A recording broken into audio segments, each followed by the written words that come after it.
Dalam BNI Investor Daily Summit 2024, investor kawakan Lo Heng Hong berbagi tips 6 kriteria ideal yang harus dipenuhi oleh perusahaan sebelum dia memutuskan untuk berinvestasi saham di perusahaan tersebut. Mengutip infopublik.id, Lo menjelaskan, kriteria tersebut menjadi pedomannya dalam membangun portofolio saham yang solid. Kriteria pertama adalah memperhatikan kejujuran pengendali, direksi, dan komisaris perusahaan. Jika mereka tidak jujur, saya tidak akan membeli saham perusahaan tersebut, ungkap Lo. Kriteria kedua yang ditekankan Lo adalah bidang usaha perusahaan. Menurutnya, tidak semua bidang usaha layak untuk diinvestasikan. Saya hanya membeli saham perusahaan yang memiliki bidang usaha yang kuat dan prospektif, tegasnya. Kriteria ketiga, Lo juga sangat memperhatikan laba perusahaan. Kriteria ini menjadi faktor kunci dalam memilih saham.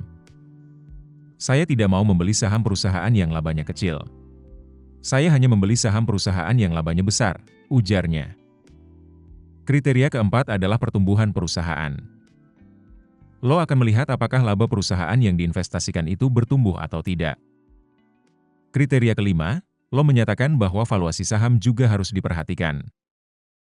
Perusahaan bagus sekalipun, jika valuasinya terlalu mahal, saya tidak akan membelinya. Saya hanya bersedia membeli perusahaan bagus di harga wajar, atau jika bisa, saat harga diskon, tambahnya. Kriteria terakhir yang tidak kalah penting adalah dividend yield.